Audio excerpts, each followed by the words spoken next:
ڕێپێوانی 22 بەهمەن یا 11 فێبریە وەک 40 ساڵی ڕابردوو بۆ نوێکردنەوەی یادی سەرکەوتنی شۆڕشی ئیسلامی ئێران لە سەرتاسەری ئێران بەڕێوە چوو.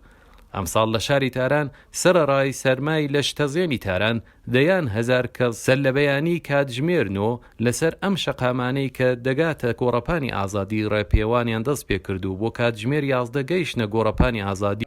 ئەم ساڵیش هاتوین لەگەڵ خێزانەکەم هاتوین وەک ساڵانی پێشوو کە دەهاتین بۆ ڕێپێوان ئەم ساڵیش هاتین، بەڵام ئەم ساڵ جیاوازی ئەوەیە کە لە یادی چلەی ماتەمینەی شەهیدی گەورەمان ژەنڕال قاسم سلێمانی هاتوین.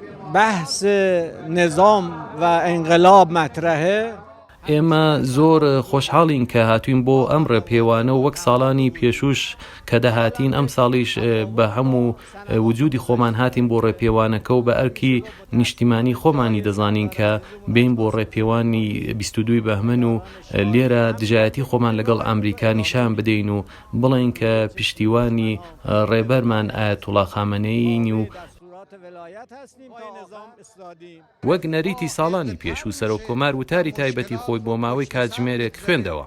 ڕوحانی لە وتارەکەی ئەم ساڵی باسی لە گەمارۆکانی ئەمریکا کردو بە گەمارۆی تێڕۆر ناوی بردو، وتی ئێمە سەرەڕای هەموو گەمارۆکان پێشکەوتنمان نەوەستاوە بەردەوام دەبین و هیچ هێزێک ناتوانێت حکوومەتی ئێمە و خەڵکی ئێمە کە پشتیوانی یەکن بۆ وەستێنێ و دڵساردیان بکات.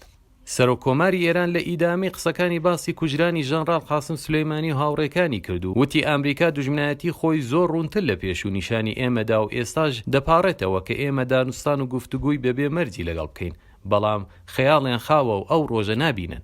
ڕێپێوانی ئەم ساڵ هاوکات بوو لەگەڵ چلەی ماتەمینەی کوژرانی ژەنڕال قاسم سلێمانی و هەر بۆیە سەرانسەر شەقامەکانی تاران کە بۆ ڕێپێوانەکە تەرخان کرابوو چەند شوێنی تایبەتی خواردن و موسیقا و نەمایشی شانۆ و شاهنامەخانی و یاری مناڵان و چەند بابەتی تر بۆ خەڵک دانرا بوو.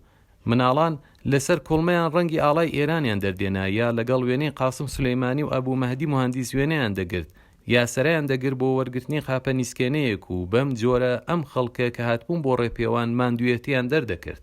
ئاکۆ شەمسەدینی گەلی کوردستان تاران.